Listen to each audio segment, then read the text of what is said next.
Messi অবশেষে শূন্য হাতেই বাড়ি ফিরলেন। গোল্ডেন বলটা তিনি কেন পেলেন না? অনেকের মনে এই প্রশ্নটা। রদ্রি কোনো গোল করেনি, কোনো অ্যাসিস্ট করেনি, কিন্তু তারপরেও রদ্রি পেলেন। সালামু আলাইকুম, আশা করি যে যেখানে আছেন সুস্থ আছেন। এই বিশ্বকাপে গোল্ডেন বুটটা কনফার্ম মেসি পাবেন। 8টা গোল, 4টা অ্যাসিস্ট।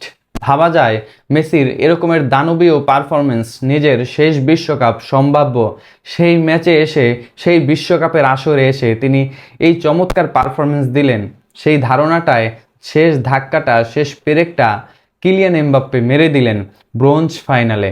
কেননা ওই ম্যাচে 2টা গোল, 1টা অ্যাসিস্ট করে অনেকের মনে এই সন্দেহটা জাগিয়ে দেন মেসি কি ফাইনাল ম্যাচে 2টা গোল করতে পারবে কিনা। অনেকেই ভাবছিলেন মেসি যদি 2টা গোল করতে যায়, আর্জেন্টিনা দলটাই সম্ভবত ট্রফিটা আর ছুঁয়ে দেখতে পারবে না। মেসির সামনে থেকে ওভাবেই গোল্ডেন বুটটা কেড়ে নিলেন Kylian Mbappe. Back to back 2টা বিশ্বকাপে তিনি গোল্ডেন বুট নিজের করে নিলেন এবং এখন পর্যন্ত বিশ্বকাপ ইতিহাসে সর্বোচ্চ গোলদাতা, 22টি গোল তার ঝুলিতে। দুইজনই এই বিশ্বকাপে এসে রেকর্ড গড়েছেন। লিওনেল মেসি করেছেন 21টা গোল, তিনিও এই বিশ্বকাপেই মিরোস্লাভ ক্লোজার রেকর্ডটা ভেঙেছেন। কিলিয়ান এমবাপ্পে মিরোস্লাভ ক্লোজার রেকর্ড তো ভেঙেছেনই, মেসির রেকর্ডটাও আর বেশিক্ষণ ধরে রাখতে দেয়নি। তিনি এই বিশ্বকাপেই সেই রেকর্ডটা নিজের করে নিলেন। কিলিয়ান এমবাপ্পে যখন গোল্ডেন বুটটার দাবিদার হয়ে গেলেন, অনেকেই ভাবছিলেন 2টা গোল ফাইনাল ম্যাচে করাটা অনেকটাই অসম্ভব। তখন অনেকেই ভাবছিলেন লিওনেল মেসি গোল্ডেন বুটটা নিশ্চিত এই বিশ্বকাপে তার হাতে উঠবেই, সেখানে আর্জেন্টিনা যদি হেরেও বসে। কিন্তু কি হলো ফাইনালে? কি দৃশ্য আমরা দেখলাম! রদ্রি, যিনি কিনা 0 গোল 0 অ্যাসিস্ট, অথচ লিওনেল মেসি 8টা গোল 4টা অ্যাসিস্ট। এরপরেও কেন রদ্রি পেলেন?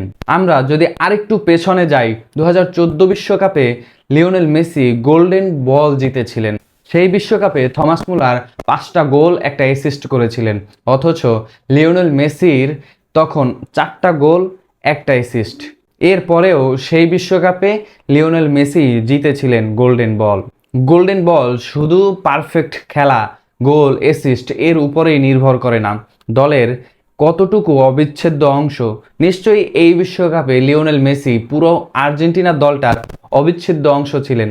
ফাইনালে আসার ক্ষেত্রে সবচেয়ে বেশি ভূমিকা এই লিওনেল মেসিরই ছিল, কিন্তু অপরদিকে রদ্রি ছিলেন ক্লিনিক্যাল মিডফিল্ডার। এই বিশ্বকাপে 2022 বিশ্বকাপে নিজের সর্বোচ্চ যেই পারফেক্ট এবং সাকসেসফুল পাসের রেকর্ড, সেটা ভেঙে এই বিশ্বকাপে 648টা পাস তিনি কমপ্লিট করেছেন।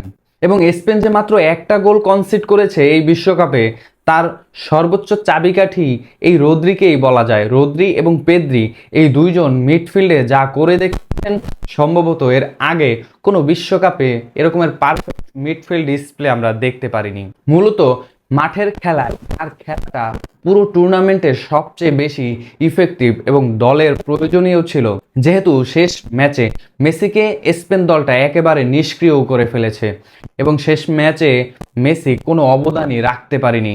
দলের হার আটকাতে তো পারেনি, বরং এই ম্যাচে নিজের কোনো পারফরমেন্সের ইফেক্টও ফেলতে পারেনি। সেই জায়গায় রদ্রি এগিয়ে গেলেন। ফাইনাল ম্যাচেও মিডফিল্ডে যেই ডিসপ্লে তিনি দিলেন, সেই ডিসপ্লে এবং পুরো টুর্নামেন্টে তিনি যে অনন্য কীর্তি গড়লেন, সব কিছু মিলিয়েই এই রদ্রি গোল্ডেন বলটার দাবিদারি। আমার মনে হয় যাদের প্রশ্ন ছিল রদ্রি কেন জিতলেন, মেসি কেন এই গোল্ডেন বলটাও জিতলো না, সেই প্রশ্নটা একটু হলেও ক্লিয়ার করতে পেরেছি। তবে মেসির সামনে একটা জিনিস কিন্তু নিশ্চয়ই অপেক্ষা করছে। সর্বোচ্চ ব্যালন ডি'অর এখন পর্যন্ত তিনিই জিতেছেন। সম্ভবত আরেকটা ব্যালন ডি'অর মেসি জয় করতে যাচ্ছেন, কারণ হ্যারি কেন এবং কিলিয়ান এমবাপ্পে এই দুইজন মেসির সর্বোচ্চ প্রতিদ্বন্দ্বী। তারা দুইজন তেমন কিছুই করে দেখাতে পারেনি। যদিও কিলিয়ান এমবাপ্পে অনেকগুলো রেকর্ড ভেঙেছেন, এরপরেও তার দলটা সেমিফাইনালেই কিন্তু বাদ পড়েছে। ইভেন ব্রোঞ্জ ফাইনালেও তার দল জয় করতে পারেনি। তবে কমেন্ট বক্সে আপনার মূল্যবান মন্তব্য অবশ্যই জানাবেন। মেসি গোল্ডেন বল কেন জিতেনি সেই উত্তরটা নিশ্চয়ই পেয়েছেন। মেসি ব্যালন ডি'অর জিতবে কিনা সেই মন্তব্যটাও নিশ্চয়ই করবেন।